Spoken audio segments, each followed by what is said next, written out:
Hello, hello. Welcome to my channel. My name is Emmie from Emmie Evolving. If this is your first time joining me, thank you for finding me. If this is not your first time, thank you for coming back. So, right now, I'm going to be doing a reading for Pisces, Sun, Moon, Rising, and Venus, also for your cross watchers, also for empaths, also for people who just find themselves on here because you're tired of waiting for me to do other sides. Watching for Pisces is the same thing, y'all. It's the same thing. So let me go ahead and get the cards ready. I will always love you. Yes, I will. Okay, here we go. So, okay, a lot of the things that I was getting has to do with other people's sense about you, what you're going through, changes within you. Okay, people who used to get away with a lot of things with you, um it's this feeling that they recognize you've been pulling away, that you're not as available, you're not you're not as willing to tolerate what you used to.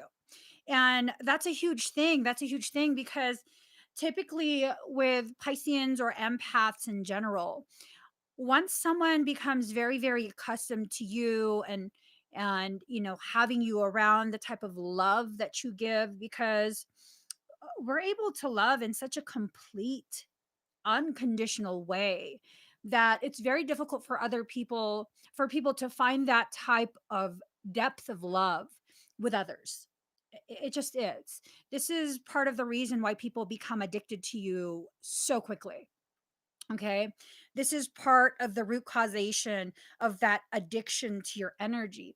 So when they feel you pulling away, it's this sense of like quite a few of these people have become addicted and now they're going to freak out. Okay. They're going to freak out. But here's the thing. Are you ready for the truth?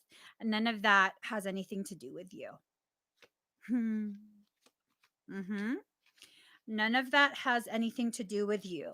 Recognize when you are the type of person who just continues to stay and stay and stay and make excuse after excuse after excuse for the individual.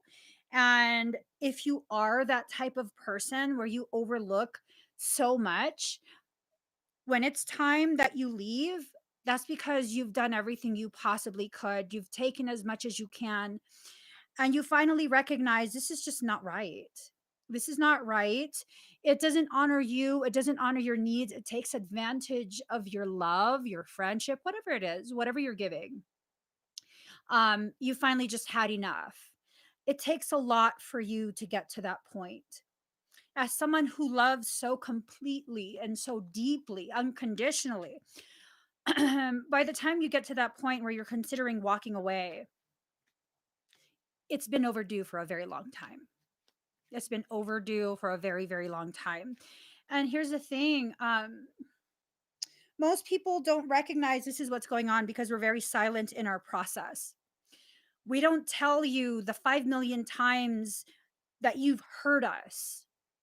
We just quietly take it. If you're cross watching for Pisceans, this is what's going on. The more a Piscean becomes quiet, the more an empath um, sinks deeper into themselves, the harder it will be for you to pull them back out and reconnect. They won't tell you. They won't tell you usually that you've hurt them, how you've hurt them, why you've hurt them, what expectation was failed. They'll just quietly hurt. And you'll probably continue doing whatever it is you're doing, and they'll further let go. So by the time you recognize that they are in the process of letting go, they probably already let you go a long time ago. And they just didn't know how to tell you or let you know without hurting you. So by the time they hurt you, it's probably already something that's been finished for a long time. Okay. So Pisceans and empaths, they feel you letting go. With that, there's going to be a lot of shifting within the way you see. Okay. These readings have nothing to do with blame, guilt, shame, victimhood, any of that. It doesn't have to do with any of that, where I'm trying to point out how, um, oh, yeah, no, they've hurt you so much. It's their fault. They shouldn't treat. No, you stayed and you allowed. There was an enabling going on. There's no need for blame. There's just a need to recognize what was your part in that equation.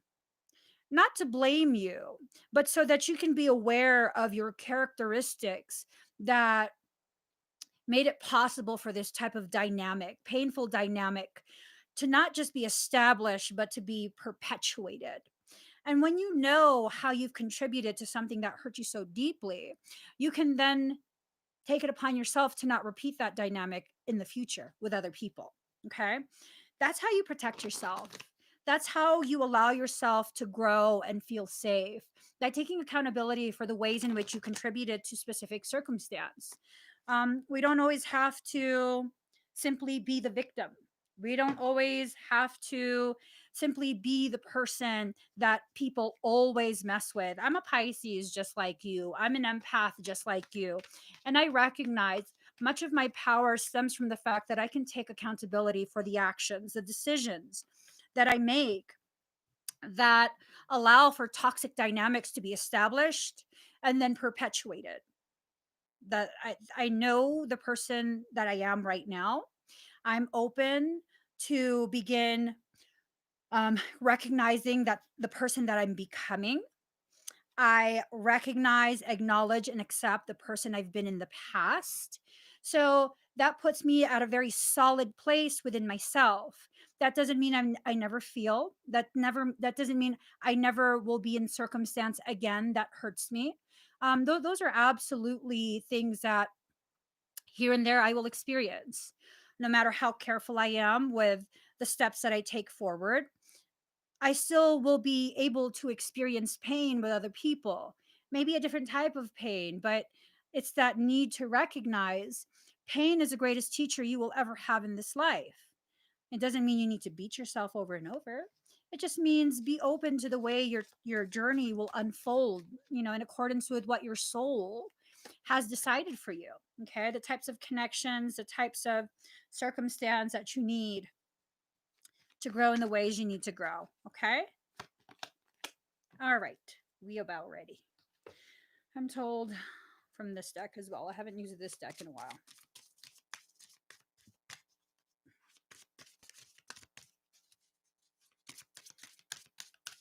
All right. Oh Lord, it's already starting. It's already starting. Okay, Pisces. There was a lust-filled something. Um, I don't know if maybe my concept is a little bit off, but typically lust involves sexual something or other, right? For me, lusting for something can sometimes be more than just sexual. Lusting for something, like it's almost like a coveting. I want your energy. I want to experience this with you. I lust after this or that. And it doesn't always involve sexual acts. So that's one thing. Um, I feel with this card, it's kind of like an indicator that there was a um, reciprocating of this lust. Maybe they lusted after you in a physical, sexual manner. You lusted after the attention. We really don't know. It's going to be different for everyone, but there was this unhealthy attachment that developed. Maybe not at first, or maybe it was instant. What we need to focus on was an unhealthy attachment was established and allowed to become really, really rooted and anchored in. Okay. You're being guided to let go. Card number 22, let go. Let go of not just let go of the person, because for some of us, it's not the person that's the issue, it's our distorted view of our connection and our obligations to the person that is the issue. Okay. So letting go of your preconceived notions of how this will play out. I'm sorry, Pisces, regardless of how gifted you are. I'm sorry, empaths, regardless of how intuitively um, powerful you are. Whatever you're shown is nothing more than a potentiality based at the current mindset of everyone involved. Should anything shift, even 1 degree, for any of the individuals involved, the trajectory shifts right along with it. Okay? Think of it as GPS.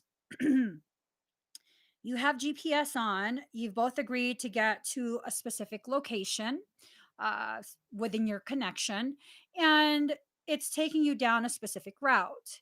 Now, should one of you decide, oh, I want to make a pit stop, I feel that I need this before I get there, the route will be changed. And you'll have different options of where to stop to fulfill that need, but the route becomes changed. Okay.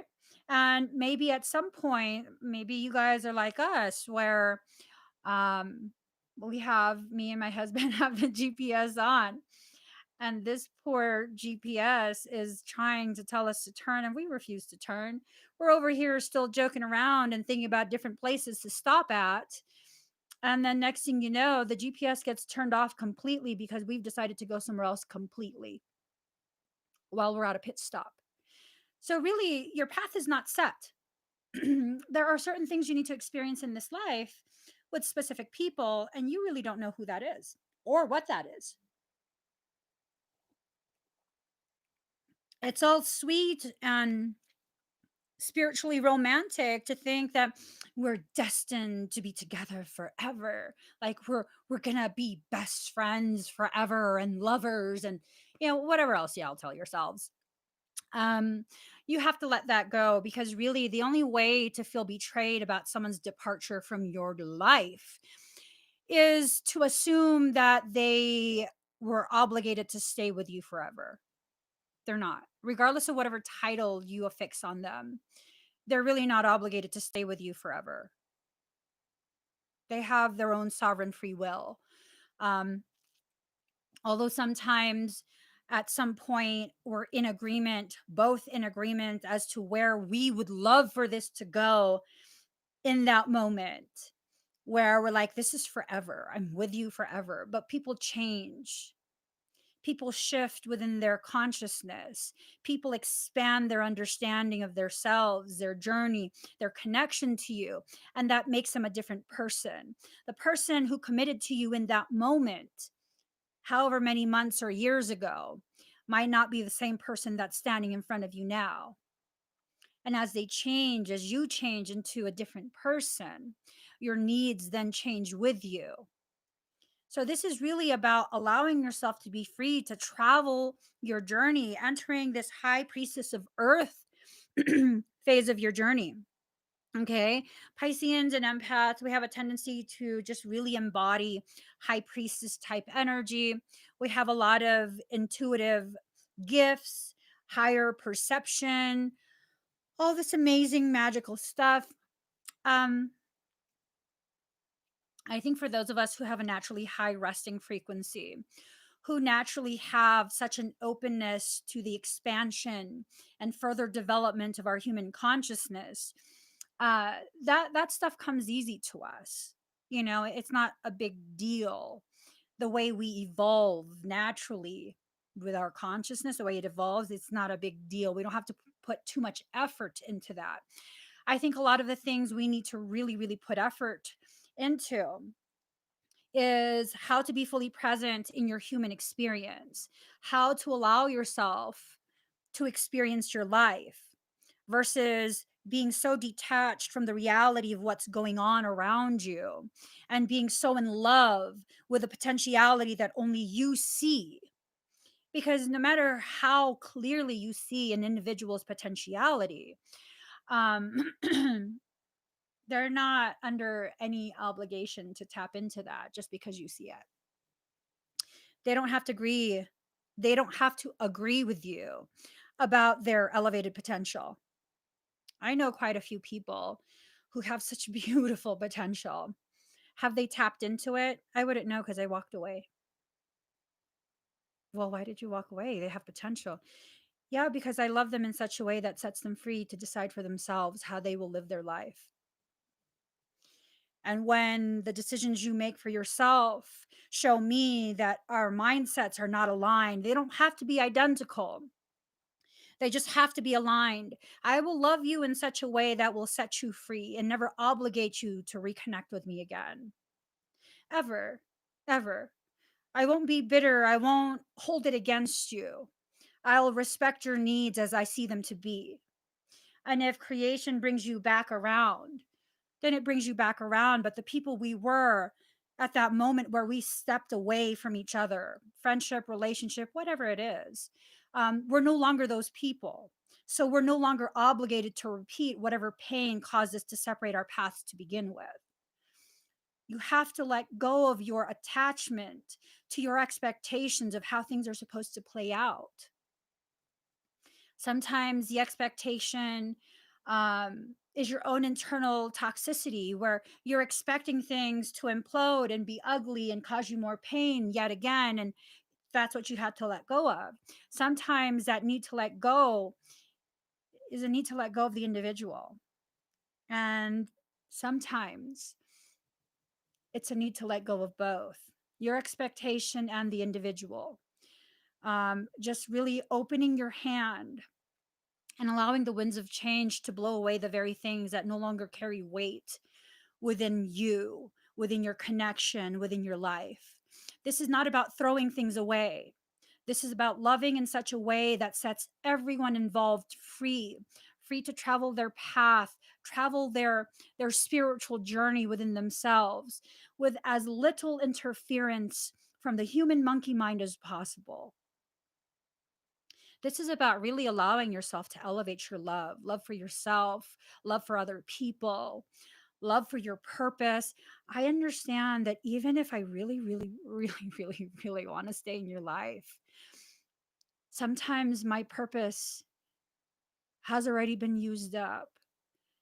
I no longer function as something that helps you elevate yourself, something that helps you to elevate yourself. And so I need to love you in such a way that creates space for your growth through my leaving. You don't always have to leave angry. Sometimes you can simply choose to keep walking towards your greatness and allowing them to decide if they want to walk with you too, or if they're going to choose to walk in a different way. And at that point, you have to let them. You really have to let them. Okay. This is about really letting go the toxicity. So, card number 2, transform the way you see. Stop blinding yourself with these promises, these assumptions of transformation, transmutation, mental and emotional alchemy. I mean, you're magical as fuck for yourself, not for other people. You weren't created with elevated magic so that you can play some sort of uh, messiah role for someone else. When you do that, you are robbing them of their potentiality. You are robbing them of the very circumstance that will help them to rise and deepen at the same time so that they can tap into a potential they probably don't even realize yet. When you do too much for other people, you block them from seeing their own truth. You just do. I see the way I grew up, and I didn't really have anyone to lean on. I had to do everything on my own, literally, everything on my own. And that caused me to be so strong in my independence, knowing that, you know what, even if I fail in completing whatever task the way I would prefer it to be completed, that task will be completed. I will never fail at anything, no matter how I feel I've failed. Everything I do will be finished. Everything I do, I will complete.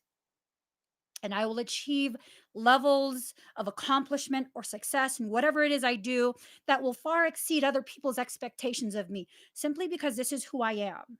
Not because I'm competing, not because I'm trying to impress, not because any of that, but because this is what my life has taught me. And then I take a look at how my children are. I've done so much for them that oftentimes it's like, bruh, you couldn't figure that out. Really? You need me to explain at that degree?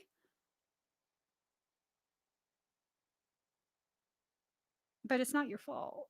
It's because I robbed you of your own independence for so long by trying to coddle you, by trying to do everything for you, because I was not just loving you as your mother, I was overcompensating for my own childhood.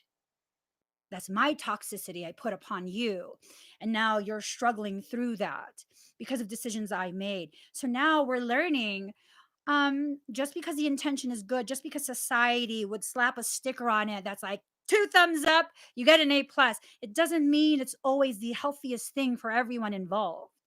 And so now, using my children as an example, I've taken a step back. Hey, mommy, what do I need to do? Well, I don't know. What are you trying to accomplish? What are your options? Why don't you weigh out some options and see how that works?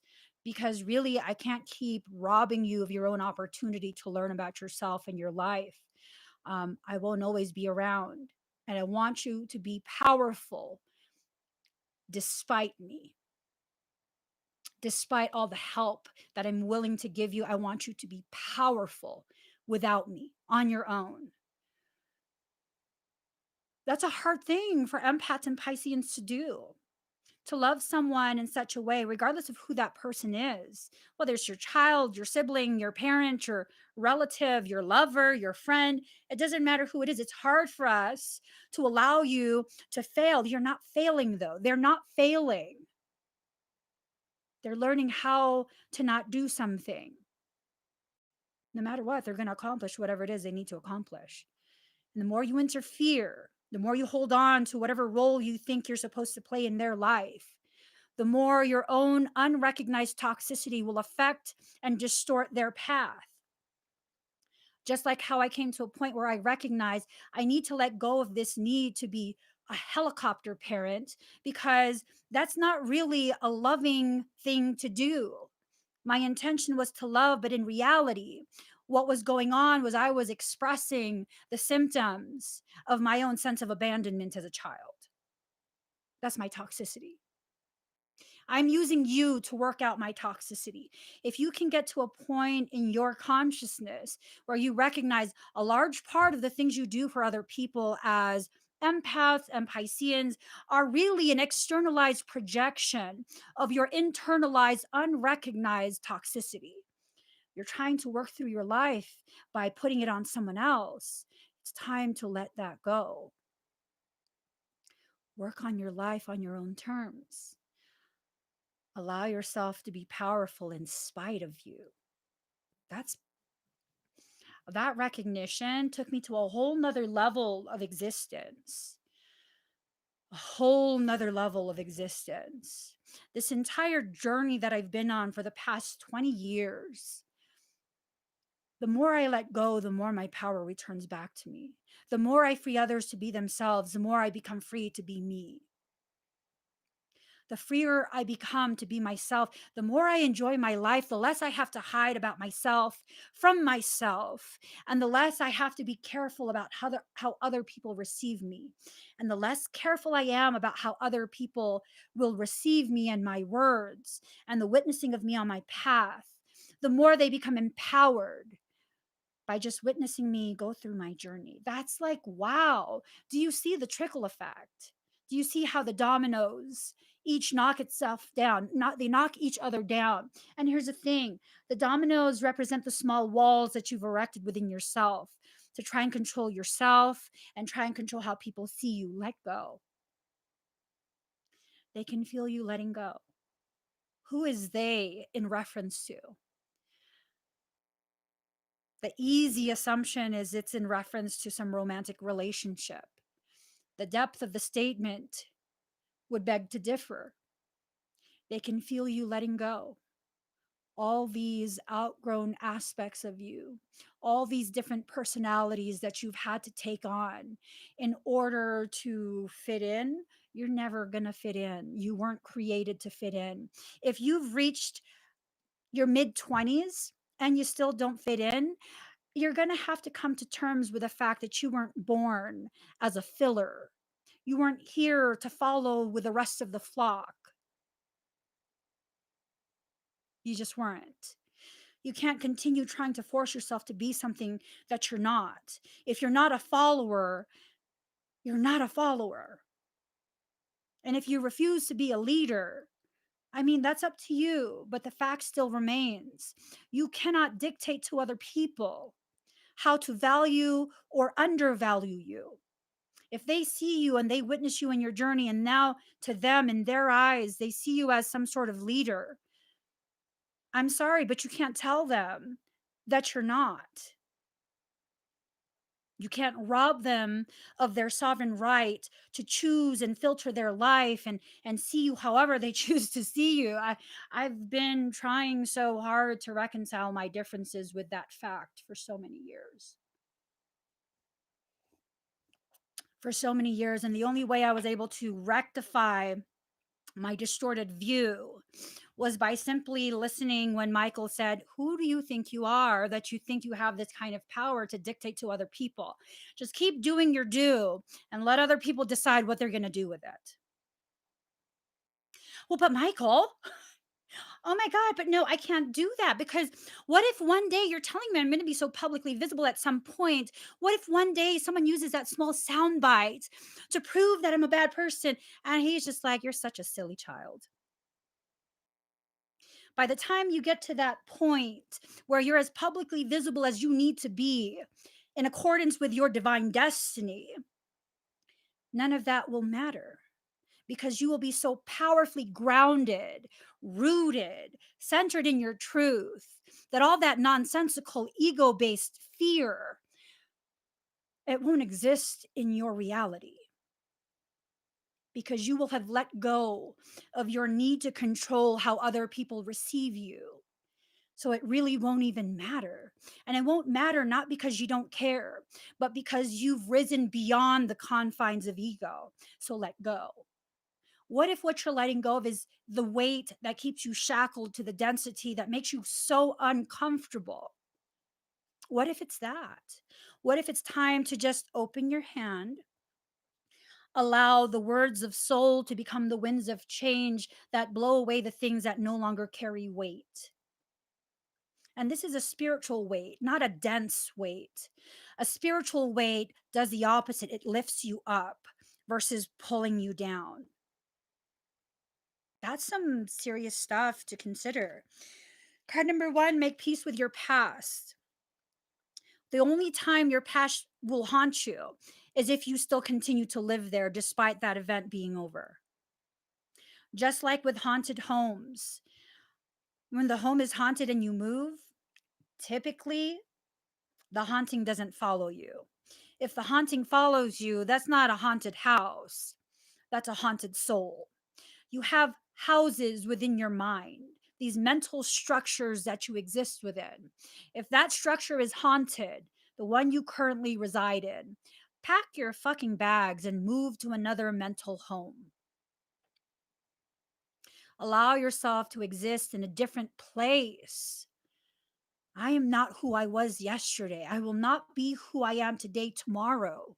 I am free to be who I am at any given moment. Sometimes I'm fucking salty. Sometimes I'm the sweetest person you will ever meet.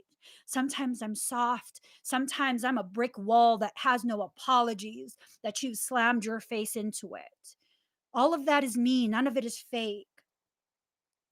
And it's this process of learning to trust, really just trusting whatever part of you comes forward, that's the part of you, the person who stands in front of you, asked to see. That is still a part of you. You are not being fake. You are listening to the needs of the energy before you. So, with that, um, Maybe it's time for you to stand in front of yourself, to stand in front of a mirror. What do you need to let go of? And really, does it matter who doesn't love us anymore if we can't even love ourselves? If you couldn't get to a point where you loved yourself enough to protect yourself, defend yourself, love yourself, support yourself, grow yourself, empower yourself, anchor yourself, raise yourself, all of these things that we ask other people to do for us. If you couldn't reach that part, you can't expect someone else to do that for you. And really, we distort this need for companionship with this need for someone else outside of us to love us. And oftentimes our need for companionship, a physical presence of a partner, that's really to provide us with enough daily distraction to do our own internal work. Part of the way you can really empower yourself to a whole nother level that you never thought you could reach is to learn to enjoy your own company. Solitude is power. Solitude and isolation are two different things. Isolation is a fear based. You need to stay away from me. I don't know if I can control this. I don't know if I can control you. This is scary. I have to isolate myself. Solitude is chosen stillness. You are choosing to have moments of stillness where you can just commune with yourself. Take yourself out on a date, have dinner by yourself, write yourself a letter. Oftentimes, when you find yourself too busy day in and day out, you're constantly busy. I'm just so busy. Are you busy or are you avoiding? Are you avoiding the processing of your life and your distorted views? Are you busy or are you avoiding? Because some works in psychology would beg to differ. Uh, they would tell you that you're avoiding. You're avoiding the processing of your life. You're avoiding being present because it's too painful. That doesn't make you weak. That makes you hurt. And there's nothing weak about recognizing that you're hurting and you need extra nurturing at your own hands. There's nothing weak about that. Society would tell you it's weakness. As someone who has lived much of her life with that brute force in your face, I'm fucking powerful. You can't do shit to me. Um, I've never been more weaker than when I had to constantly show how powerful I am because that came from a place of fear. If I don't flex on you, then you might mistake that as weakness. And I don't know if I can handle that confrontation. Let me flex first. And then I entered into this truly powerful phase of my journey where I recognize, holy shit, that vulnerability, like people being able to see you cry. How powerful do you actually have to be to expose the most delicate parts of you with no fear of what people will do with this information? Ooh, wow. Wow. I've entered into a place within my journey that the truth of my power I recognize now is in my vulnerability, in my flexibility and softness. Ooh, let that sink in. Let that really, really sink in. Where I no longer have to play a role. I can just be goofy me. I can be salty me. I can be intellectual me. I can be spiritual me. All of that is powerful. There's no one face of mine that's more powerful than another because now I exist as totality. I'm a whole being. I'm no longer fractionated. I no longer can only be this at this time and that at that time. I can be whatever the hell I want to be. Not because I don't give a damn, but because I give such a damn about the right things, the important things. I give a damn about myself now. Not about things I can't control. That little shift in the way I use my energy, that little shift in my consciousness and the filters I use to view my life. It was just 1 degree at a time. I didn't suddenly become a different person. I slowly shed, I slowly let go of my structured beliefs about where my boundary lines actually are. Uh, uh, Oh boy, was it a journey. It was a journey within myself. And this journey within myself, every here and there, when I would become so resistant and hard headed towards the growth I was experiencing, my soul would bring me people outside of me to help me learn the lesson hands on. For example, hey, you can't get over this worry that what? You're demonic? That you can do things that are not natural or normal because demons? Um, Send the groups. Send the groups. Have them fuck with this little girl for however fucking long it takes for her to become so defiant to her fear that her fear can no longer cage her. Send as many groups with as many people. Be as harsh as it needs to be. Tear down the places where she has shored up the walls to further resist her growth. Tear it all fucking down. And then I was left crying on the floor. Because someone else hurt me? No, because I recognize I betrayed myself. I opened the door and I held it open. And then I invited the most toxic people in. And I gave them free reign to do whatever they would. And so they did. And I'm thankful. It was through their aggressive acts, it was through their malicious intent, it was through their hurtful deeds that I overcame myself. Because I wouldn't have been able to do that alone. My soul, in all its greatness, knew I needed help to tear down the walls that I once erected to protect myself, but eventually became my own prison. I needed their help.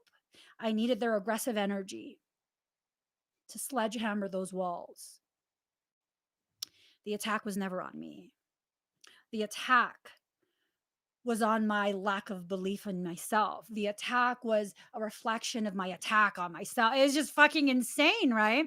I mean, how can you still keep going live and connecting with people after people did this to you? Oh no, people didn't do this to me. They were recruited by my soul to help me do this to myself. No one else has this kind of power over me. I needed that kind of help without realizing that I needed that type of help.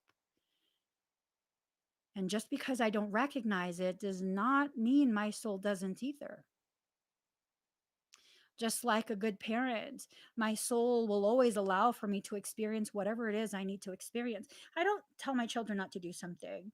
Like, when they were a lot younger, when they were toddlers, um, they were climbing on things that they shouldn't be climbing on. I would be like, hey, is that like the best idea? Have you considered the potential ramifications of that life decision? And they would pause. I literally talk to my kids like that. They would pause as toddlers. No, I think it's unsafe. I said, okay, well, what are you going to do about it?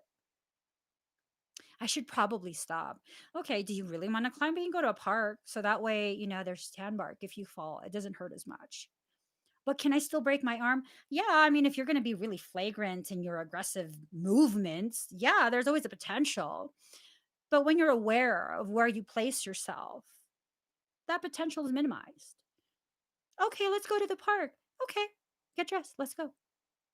If you can handle yourself in that way, where you can be aware of the risks, but not allow that recognition of the risks of the steps you're taking in your journey to shut you down, you can have some really amazing experiences. I remember a time when one of my toddlers was at the top of a jungle gym. It wasn't very big. And they didn't want to climb down. They were scared and they were screaming, Mommy, this is dangerous. I'm like, well, what's dangerous about it? I could fall. Okay, well, are you holding on tight? Yes. Okay, well, are you going to climb down? No, I need you up here with me. Well, what did you think I was going to do for you if once I'm up there? Because I'm not very good at balancing either. I'm kind of worried that if I climb up there and I carry you down, I'm never going to drop you. That's not a question. But I might fall myself. Do you want me to climb up there and just be beside you as we climb down together. Because I think it's safer if we both have our hands attached to the structure. So that way, if you lose your balance, I can quickly just grab you and you can write yourself up. If I lose my balance, I can grab on the structure better. But this recognition that we both need to have all our ability focused on what we're doing and not waiting for someone else to carry you down where you climbed up. I mean, we need to get to a point where we do this for ourselves, where we can allow our soul to come and sit beside us, be our silent cheerleader as we get ourselves out of what we got ourselves into. Long gone are the days where it is permissible to wait for someone else to save you. Those days are over. They were over in 2020. They've been over for at least a year. That was the day, that was the period, that was the year where that type of logic was done for everyone globally. No one's going to come and save you. There is not going to be enough prayer, ritual, chanting, meditation, energy work to manifest someone to come save you. Our consciousness has reached a higher level of existence. We are now in a place where we must go through the process to recognize we are our own saviors. Messiah begins with me. Ooh. Ooh, Michael, that was good. Ugh, I got a sip. I know you never told me that before. Well, that's a backhanded thing to say. I told him that was good, and he never told me that before because that's profound.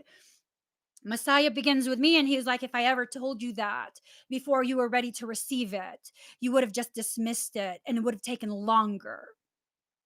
The most powerfully loving thing that I can do for you is to allow you to go through the processes in order to experience enough to raise your mental and emotional maturity to be open to receiving the most profound things. Messiah begins with me. Wow. That was good. Card number 26, protection, set personal boundaries.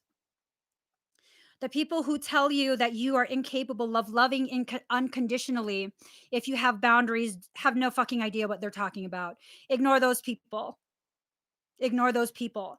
You were not born to be a doormat. You volunteer in some way at some point in your life.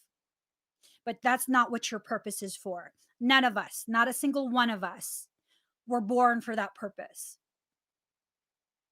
No. You need boundaries, healthy ones that honor the needs of everyone involved. When we begin to take into consideration the feelings and the history of those who are aggressors, transgressors, um, before our own personal needs,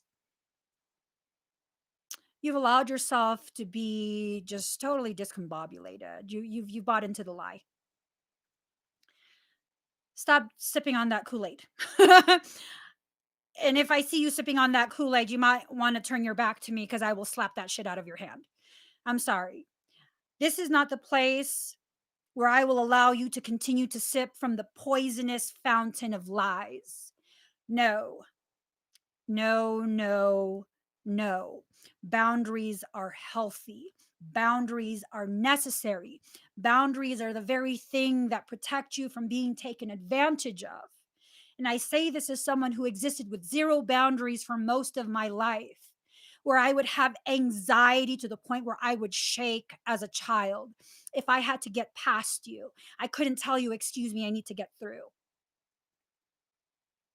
Why? That is all you have to do is say, excuse me. Well, I don't want you to be mad. I don't want you to have to move just so I can get through because I don't want to be an inconvenience to you as a child. Uh-huh.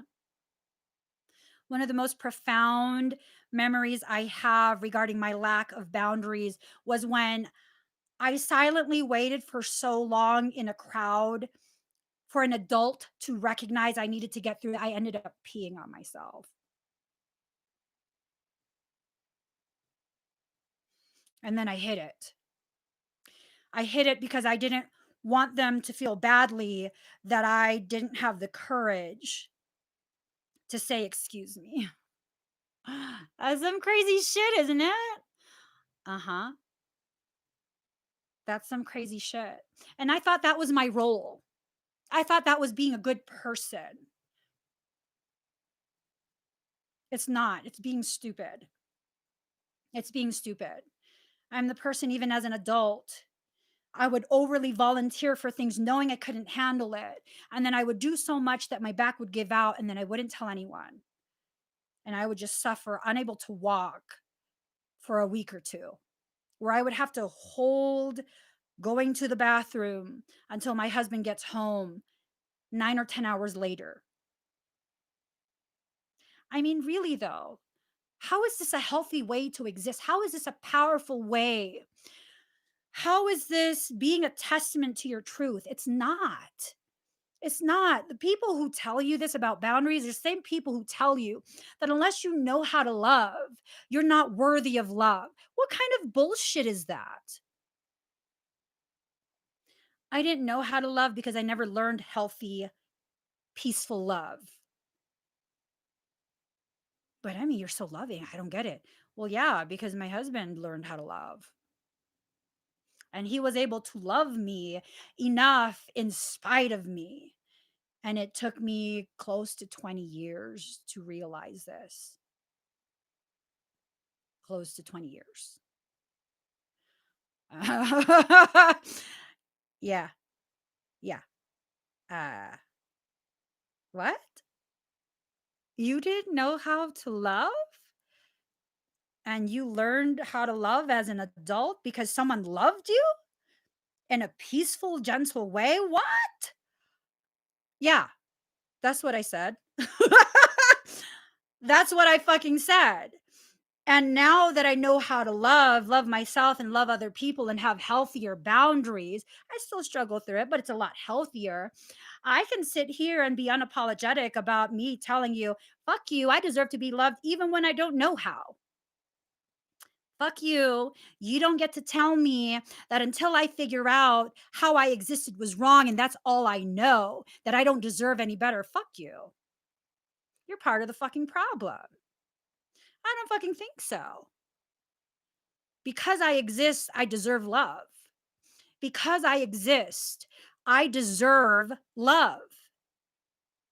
Because I exist, I deserve to be loved. And people will come across your path and they will try and love you in ways that maybe you're not comfortable with, maybe you don't understand. And it's at that point you need to kind of just pause. Like, what is why am I so averse to this? What is this? Why am I uncomfortable? Is it because there's an intuitive urge telling you this is fake love? Or is it because you've never experienced true unconditional love before? Is it because you're waiting for another shoe to drop? Because that's how I lived most of my life. Always waiting for another shoe to drop. And then Michael told me one day, "You're such a silly child." I love it when he calls me such a silly child. He goes, "You're such a silly child. You have both shoes on. You never paused long enough to take the shoes off. There's no other shoe that's going to drop. You're a runner. That's all you do is run. Run from one circumstance into another, and then run away again before that circumstance becomes anything of substance. You're a runner. There's no other shoe." That's profound. Are you a runner? Are you waiting for the other shoe to drop, failing to realize you have both your shoes on and you've kept them on your whole life? Your feet probably stink at this point. I'm just saying. I, I'm just saying. You know, your feet need to breathe. Take the shoes off and sit for a little bit. Find the garden within your heart and just sit and stare at the beautiful flowers. Not the ornamental ones, the ones that grew naturally, the ones that society considers weeds. Look at those flowers. Notice how beautiful they actually are. Notice how the grass doesn't have to be cut. It's free to grow in whatever way it does. And as it grows, it becomes an even more beautiful cushion for you to lay your tired heart. How about that? Thunderbolt. Some shit's about to pop off. It's a tower moment. Don't be scared of the towers. Don't be scared of the towers falling apart, being exploded, demolished, whatever it is.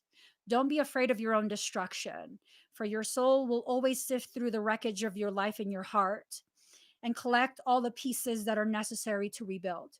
Always. It will always do this for you, with you. That's a promise it made. And that's why you were able to come into this life. It promised, and soul never goes back on promises. It just doesn't. Soul is not human. It doesn't have a desire to betray you. It doesn't. That's a human concept. That's a human intent. That's a human flaw. You're so much more than just human. Thank you, Wicked Love Media. So trust. Free fall back into your own greatness. You don't need a parachute for that. The parachute is nothing but an expression of your insecurity about returning back home to yourself. You won't hurt falling into your own greatness. My hubby says I'm good at goodbyes, that it's so easy for me. That's one of the things that's most scariest about me, in my opinion, where I can shut off that connection instantly and never turn it back on. Forever. Forever. I think I've only struggled with that once, and it's annoyed the shit out of me. Like, motherfucker, what the fuck is this shit? Why does this switch not work? You know? And it's not like a romantic connection either. It's something that just needs to exist with a knowing it exists and leaving it at that, and just irritates me because I can't control it. And it irritates me that I can't control it because that connection leads me to a place within myself that's not controllable. Let that shit sink in. Clinging to the past. And then ordinariness. Did I not just tell you to enter the garden of your heart and enjoy yourself? Did I not? Did I not? The garden of your heart is this um, beautifully balanced place. You don't need to tend to anything. The plants, they work together synergistically. And whatever ailment your heart has, whatever diseased perceptions society has programmed into you, there is flora within this garden in your heart that was created and grows specifically to address that. You are your own healer. People like me, who you would categorize as a healer, we are not healers, we are facilitators. Your intense belief and faith in me is so powerful that it suspends your disbelief in yourself. And that's how I facilitate your self healing. You are your own healer. You are your own shaman. You are your own guru. You are you. So dive deep into that freaking jungle ass garden in your heart. Locate the flora, the plant that will heal you. And these plants that will heal the diseased energy from the programming of society, they grow in the soils of the traumas that initiated that disease. If that emotional disease you deal with has to do with childhood abandonment, the flower you're looking for to cure that spiritual ailment grows in the soil of that abandonment in your childhood. Look for it. Travel through your garden. Look for the place where you left the abandonment, and you'll find that flower there. It's such a beautiful process. It's really seriously powerful and super, super easy to do. So long as you allow yourself. That's all you have to do, is allow yourself. So, card number 6, Beaver Spirit, lay a solid foundation. Lay a solid foundation. Allow yourself to cut down the growth that impedes what your goal is. Now, no matter what, at some point, these trees will fall, right? So these trees can represent the matter that was used to create bridges that allow toxicity back in. It could represent quite a bit, actually. You can either wait for the tree to fall, or you can cut it down yourself. Cut that connection, utilize the material, whatever experiences you have or had, you can utilize that. That can definitely grow you further if you allow it. But if you want to just close off these doors in your journey, in your history, where you're so ashamed, oh my God, I was such a weak bitch. What's weak is telling yourself that you were weak. That's what's weak. Because that's not even you telling yourself that. That's someone outside of you convincing yourself you're that. I'm sorry. No, no, I'm not a weak bitch. I'm a fucking goddess in the flesh. Hand me my tools. I'm building a new castle. I'm gonna cut down every single fucking rotten tree. I'm gonna shave off all the rotten parts. I'm gonna turn it into beautifully perfect lumber and build myself a whole new fucking castle. That's what I'm gonna do.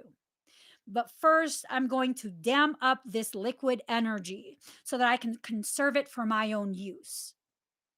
That's a problem with Pisceans and empaths in general.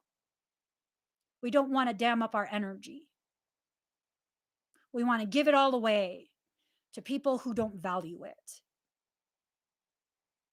And people might not like what I'm about to say, but it is the deepest truth I have felt in this life. Not everyone is worthy of you. Mhm. Even the people who you would die for. You would die for them and continue to die for them day in and day out in hopes that they will see how worthy you think they are. Sometimes even those people aren't even worthy of you.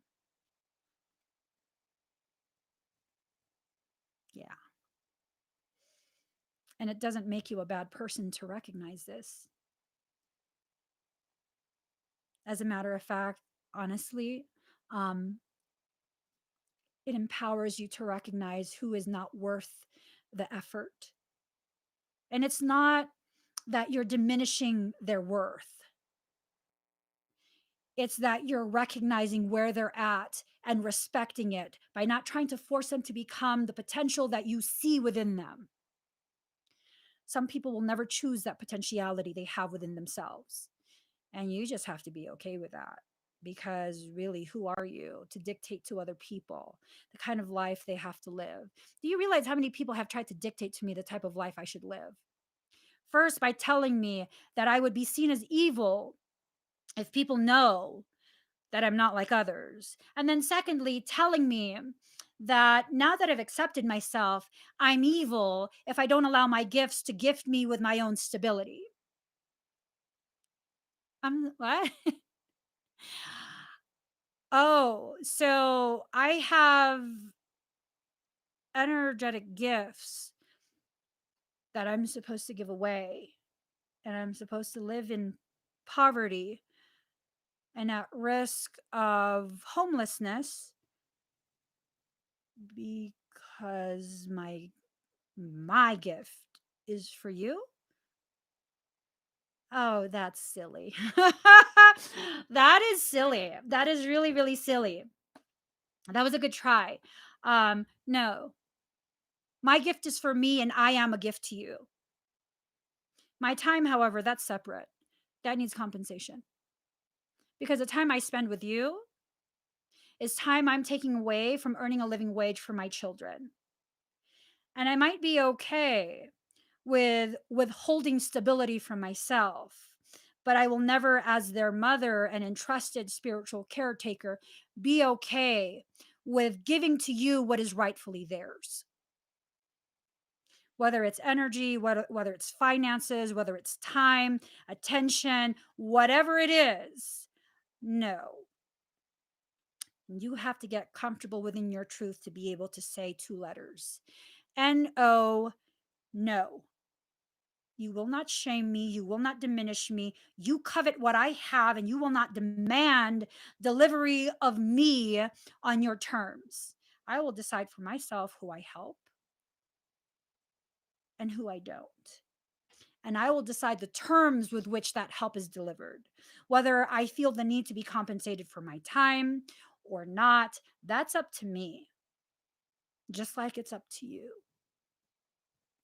They can feel you letting go. You are letting go of the mindset that has kept you enslaved financially, emotionally, mentally, socially, religiously, spiritually, energetic. Like, I'm done with that shit. I'm done. When I was playing by their rules, I was doing what they said. I was diminishing myself, dimming my shine, shutting myself up, hiding all my truths. It still wasn't enough. So if I was playing by your games and it wasn't enough, fuck you and your games. I'm not here to play. You want to be in my presence, you got to come to me real. You have to respect my reality and my needs. And if you can't do that, keep walking. There are billions of people in this world who will volunteer to take your place of toxicity in my journey. Let that really sink in, you guys. Oh, but if I say that, then they'll leave. Okay, I promise you, you will find another toxic person to take their place. There's no shortage of that in this world. A toxic person is a toxic person is a toxic person.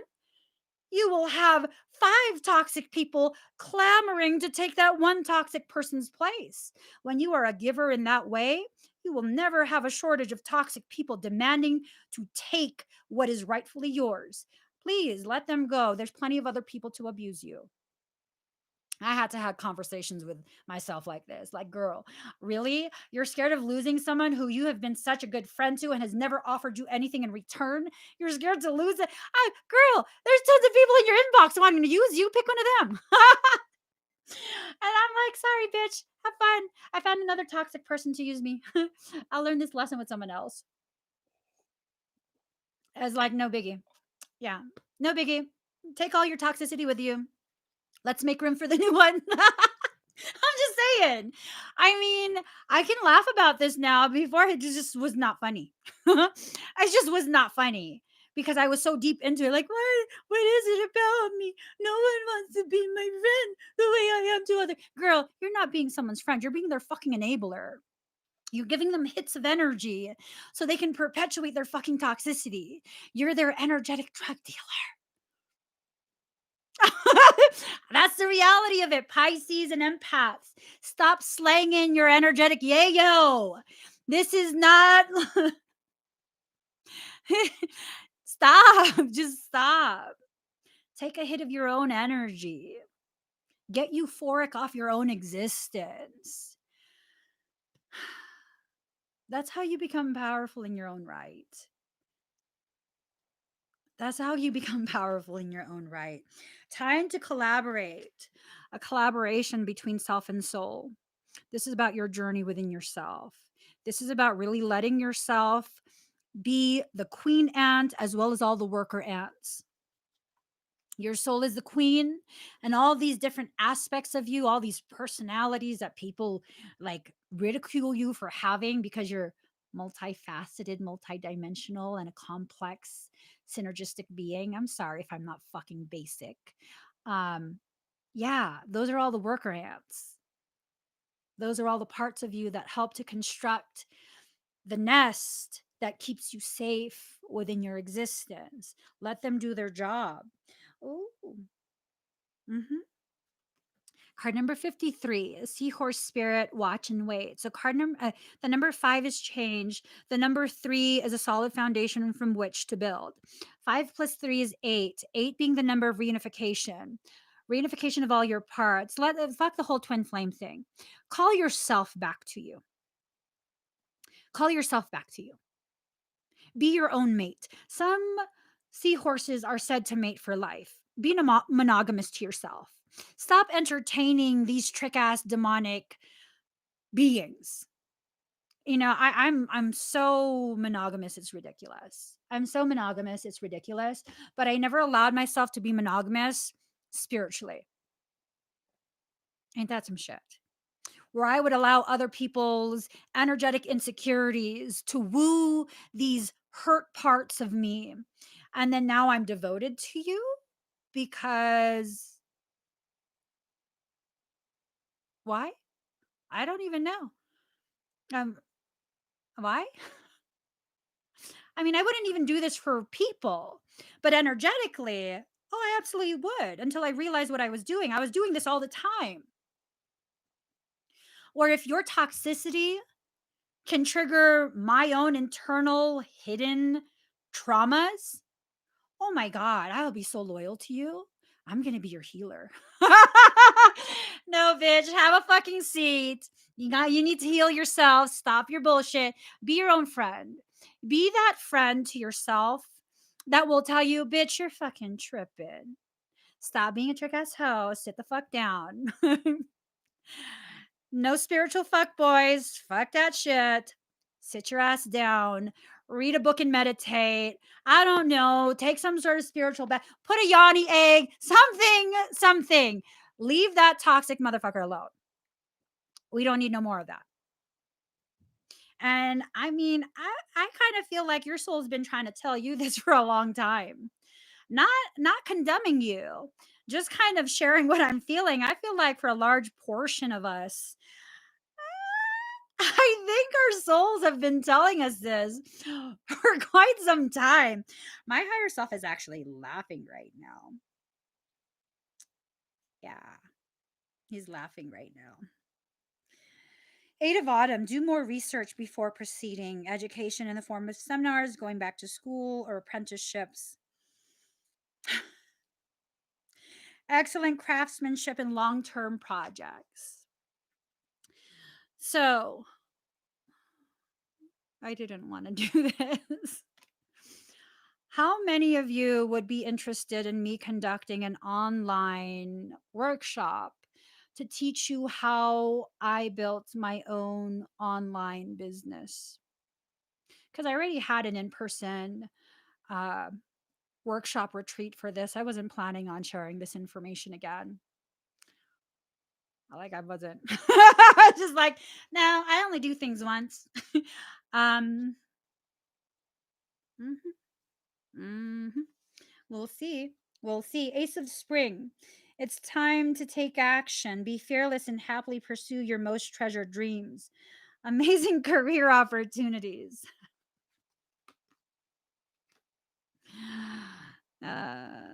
That's why my higher self was giggling. This bitch.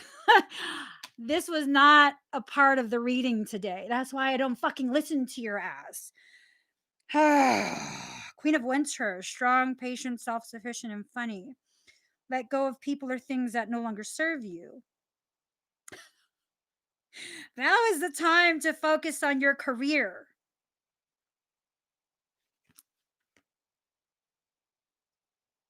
Now is the time to focus on your career.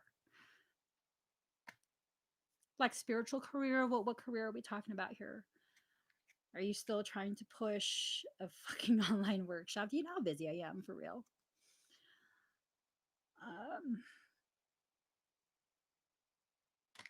Okay. So here's the thing. I don't talk about it much. I think I've mentioned it maybe once or twice months ago. The beginning portion of March, I'm actually teaching a workshop. It's several hours long. It's teaching you how to develop your own intuition so that you can read for yourself, you can read cards for other people. I'm also in the process of creating certain tangible goods that will help you in the development of your intuition. Now, I'm getting 2 hits for this. One for that. And what do you do with that once you develop your intuition and know how to guide yourself and therefore assist other people in their self guidance? How do you turn that into a business? And then my soul is talking about that.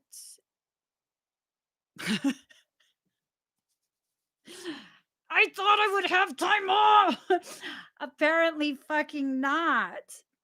So maybe that can be a combo deal. Maybe it can be a combo deal. I already have all the material for a soul-based business online workshop. This will basically teach you how to juke the algorithms and make your content what is pushed onto exploration pages. How many of you found me because YouTube kept shoving my face and my videos on the suggested list? How many of you found me because a shit ton of people kept plastering your entire news feed on social media with my content to the point where you had to be like, who is this fucking girl? Either your bestie or your nightmare. I don't know. It's up to you. So, a lot of this soul based business stuff, these were techniques that Michael told me. Mm, I really didn't want to do another workshop. Well, because I'm preparing for a certification program, sir. Nine of Autumn, reward yourself for all your hard work. Being happily and successfully self employed, cherishing your time alone. Like, I can't make this shit up, you guys. I can't make this shit up. That was the first deck that I pulled from, and it happens to be the very last deck that I am reading from. Because I'm pretty sure all the messages that came through would not have come through if I went in the order of the decks that I pulled from. Because that shit would have been shut the fuck down. Like, nope, this is not a sales opportunity. I gotta go.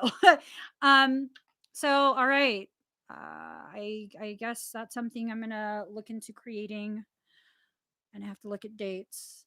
But the intuitive ontogenesis class, I have um I have a very quirky vernacular. The intuitive ontogenesis is an intuition development course. It's to develop your intuition, intuitive ontogenesis. It's like teaching you to teach yourself to expand your own consciousness to the degree where it will guide you on its own. I mean, really, that's what you should be doing. That's what you should be doing. The only reason you come and watch videos of other people trying to guide you is because you don't believe in yourself enough to do this for yourself. There's nothing I can tell you that you weren't first told by your soul, and that's why it's resonating so fucking hard. Because it's like, holy shit, how does this girl who doesn't know me, how is she saying this shit? I was just thinking about it. No, you were talking to your higher self, but you didn't want to believe it. And then your soul plastered your social media with my face to the point where you became curious and you clicked on what it wanted you to click on. And then all of a sudden, you got your message. You got the confirmation that you got the message. That's how soul works. So, someone had spoken to me yesterday about when will that soul based business workshop happen at. Oh, it wasn't. Yeah, no, I wasn't planning on having another. That was like a one-time thing. I stand corrected. It's not a one-time thing. So I'll think of a package deal for that and the intuitive ontogenesis. Anything else you want me to do, Soul? Anything else? You told me I was going to do one simple reading. You made it into a hella deep reading. And now I'm over here offering shit that I was not planning on offering. Soul says you're worth it. That was never in question. Y'all are worth it, but am I willing? Apparently, I am now. Okay. It's okay. I just need to properly manage my time. Because that's where I struggle.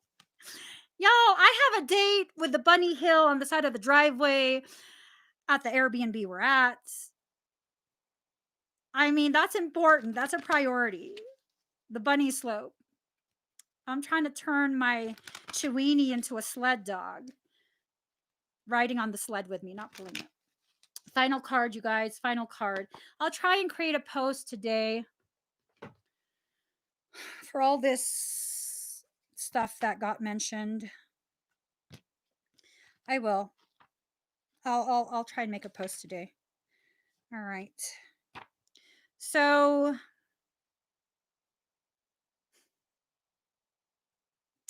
I'm a very simple, very humble person. That's just who I am. It's not what I try to be. It's just who I am. I'm being told to share with you guys once my purpose and my life became aligned, all of the stability struggles that I had, they disappeared. They disappeared. When you align your life and your soul purpose, abundance in all its forms, whether it's financial opportunity, emotional support, encouragement, friendships, um, all of that just comes to you. You don't even have to try. It all just comes to you. And I'm assuming that's why this is such an important thing for me to allow myself to agree to do, because so many of us are at a point where we've been challenged by life so fucking hard for the past year that our resistance to that realignment between self and soul has become dissolved. You're being prepared. If you feel you've lost everything, you are being prepared to reclaim the birthright that is yours. This includes financial stability. I can't make any claims of how financially stable you'll become, but I can say what I've seen every single time this happens, not just for me, but for other people. When that's realigned, whenever you need that cash, when there's a real need, that cash and that amount will arrive. It will arrive. It will be sent to you in some way, some random check, a booking, an offer, an opportunity. It just arrives. It arrives. And you can continue focusing on developing your skills, your purpose, your inner under and understanding of yourself and your soul. That's why I had the in-person workshop to begin with, because it's time for people to realize this. It's time. It's time for you to recognize you have been the largest stumbling block in your life for your abundance to return back to you. It's time. And why not share with those who are willing to invest in themselves the ways in which soul aligned this for me? Why not share that? Well, part of my story, I was living in a parking lot in a 20-year-old RV for over 5 months because I was fighting this. I was fighting being visible. I was fighting allowing my own abundance to come back to me because I was still participating in that shame and guilt programming. That is a draconian teaching telling you that your gift is only for other people. That's the same as telling you on your birthday, all the gifts that your guests get for you needs to be given away. That's nonsensical. Nonsensical. And it took me over 5 months to finally give in to the will of my soul. I was stranded in a fucking parking lot. Michael broke my RV brakes in Colorado. You can't fucking leave the state without functional brakes. And I was stuck in a parking lot because at the time he instructed me to come back to Colorado in my fully functioning RV with completely rebuilt brakes from 3 months earlier. That was a time when it's high season and every single RV park is booked solid through the whole summer, from spring all the way through late summer. Ain't that some shit? So I was forced to stay in a parking lot until I allowed myself to receive. And the moment I did that, within one live stream, I had like quadruple the amount necessary to fix my brakes, and it hasn't stopped since. And a lot of my stumbling block had to do with what I'm sure it has to do for you. I truly believe, for some asinine reason, that if I allow what's rightfully mine to come to me, I am robbing you of what's mine. Let that sink in. Your abundance is yours. Whatever is meant for you is for you. Refusing to receive what's rightfully yours doesn't get given to someone else. It just sits and waits for you to receive it. And another thing that really fucked me up was this logic of so many other people are suffering. I'm fine. I'll be fine. Yeah, you'll be fine. But if you allow yourself to receive, you'll be more stabilized and therefore more able to help more people. Well, Emmy, if you're so financially stable, then why are you having a GoFundMe for your brother? Oh, because I don't keep any of it. Whatever comes in, I spend on other people. I keep only what my family needs. Mhm. I don't share this publicly just because it's none of your all business. What I do for others is between me and who I help. Y'all have no idea how many mortgages I've paid, how many electricity bills I've paid to turn on the electricity, how many tuitions for children, clothing, food, you name it. If our paths cross and my soul tells me, if it's in my account, it's yours.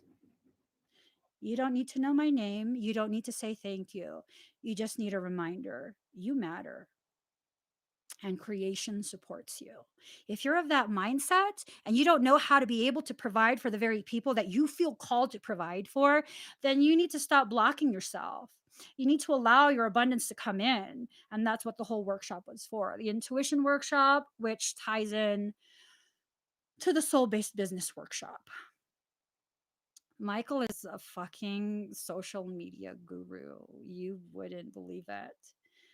From his instruction, I was able to grow organic reach on Facebook from about 1,000 profiles reached to an organic nearly 200,000 profiles reached within a week.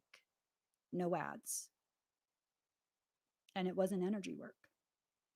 It was understanding how this system is created to cause competition and separation and using that very algorithm, turning it into a spiritual rhythm, existing as a beacon, calling the very people to you. Are you starving? I'm a soup kitchen. Come on over. If you know how to do that without paying, that's some shit. That's some shit. So the reality of it is, my channel is very, very small compared to what I could allow it to be. But I'd rather have intimate space shared with you guys than a huge platform to be some guru. I don't like that. But I do have the knowledge of how to do it. Just saying. So, card number 31, commitment. The awakened heart is like a lantern. Keep it sheltered from the turbulence of the winds of desire. We are candles lit by the one great flame. The breath of life does not extinguish us. On the contrary, it only serves our flame to blaze brighter. Here in the temple of one love, there is no flickering or smoke to our flame. We are natural in our purpose, simply to bring the warmth and light of love to life. Excuse me. We dance though we are stillness. We are on fire though we do not burn. There's a flame that must be safeguarded. In truth, it can never be extinguished. It's the light that never goes out. Even with such enduring power, our recognition and respect of this flame is essential to human development. This flame is holy and lies within each human heart. When the flame is recognized for its worth, it ceases to flicker and smoke, becoming very still. In the stillness, the light can fulfill its destiny to shine brightly, so as to reveal every path, absolutely clear and without wavering in the fluctuations of fear and attachment. Desire does not have to be a hindrance on the path. It can show us our passions and help us find our purpose. However, the attachment that can come with desire, the belief that it can be satisfied only with one particular person, one set of circumstances, that can cause us to stop looking at what the light is revealing to us, the way forward on our path in the here and now, and instead try to forcibly conjure the shadows to become what we imagine they should be. When we stop seeing life as it is, showing up for us every moment and engaging with it as it is, we can become careless with the light of the heart. Our huffing and puffing to force what does not need to be forced can cause the heart light to flicker and waver. This can make our way seem uncertain, and doubts can crowd in upon us as the light is compromised in its purpose. We forget to trust in what is because we get caught up in attachment and fear surrounding our desires. Rather than letting life move us, we try to move life. There's a way forward on your life path that needs to be seen by you now. It will be helpful for you to have that clarity and that certainty. You might have already caught a glimpse of it, but be doubting your vision or yourself. This oracle comes as a reminder to you: don't doubt. What you're feeling deep within the passionate love of your heart light, it's true. It's real. You're being led into it by the progress of life itself. You must trust in this, even if it seems at times as though you're being led away from the vision. Life operates according to a genius that's beyond a linear approach. It is to be trusted rather than understood. There is enough challenge in the personal transformation being asked of you to simply take the steps. That is more than enough. You do not have to also create or control the terrain, nor determine the map for the journey. You simply need to take each step that presents itself to you in each moment. Don't let fear that your desire won't manifest cause you to try to bend life to your will. It is an unnecessary battle and one that will not let you serve your soul here. Instead, just show up, be present, attend to what is before you in each moment, and trust yourself. Let the light of your heart take you into serenity that will bring you the balm of a solid core of comfort, even while the world shifts and changes according to the workings of divine will. As you move along your life journey, step by step, that divine will is moving you too, shining one, into fulfillment of your destiny. Life is not working at cross purposes with you. Far from it. It's a co conspirator with your heart. Come back to the stillness of the love within and know your heart light to be what it is: reliable and true, showing you the way even now in peace and in stillness. Whatever is meant for you will work for you. You don't have to force, you don't have to conspire, you don't have to do anything. You just have to be present. You have to open yourself to receiving. You have to allow yourself to take that leap of faith and free fall back into your greatness. You just have to at this point. I kind of wonder if the world has crashed and burned the way it has in the past year to free those of us who were enslaved by 9 to 5 jobs to begin a spiritual journey, a journey that will provide financially. Who knows? How many of us felt misaligned with the company we were at? How many of us felt unsatisfied with our existence as a simple member of the workforce? How many of us, how many of us, how many of us? And although it's very understandable to be upset, to be afraid, to be stressed out about all these changes, all these uncertainties, don't allow those emotions to block you from your own stability. Remember, my business was established as a homeless transient. No savings, no money to my name, nothing. There was no investment money that I needed. I simply had to listen to soul. So, Emmie, why don't you just tell us what you did? What? Well, soul taught me before I got to this point. When I just give in that way, I enable your disbelief in yourself. I enable this very deeply rooted belief that you don't have what it takes to create the circumstance that will later provide for you. I've given away so much work, time, and energy. For those of you who knew me when I was still on Facebook, you know this. And I learned all I did was enable your fear of your own greatness. your fear of your ability to provide for yourself, the very circumstance that will get you out of that place of fear, that will get you into a place of manifestation and abundance in all its forms. And I can no longer enable my toxicity from enabling your toxicity. You can do this. Shit, if I did it, you can do. That's how I see it. I mean, what's the difference between us? I got out of my own way. That's the difference. That's the only difference. I got out of my own way. And if you have to go through what I went through to get out of my own way, I was dragged through parking lots with my kids for months. I was dragged through parking lot after parking lot after parking lot. Two of those parking lots, someone died. And I still wouldn't accept getting out of my own way. Ain't that some shit? Ain't that some shit? Yeah, that's some shit. It's okay. All I was able to do was delay the inevitable, arise from the ashes of a former existence.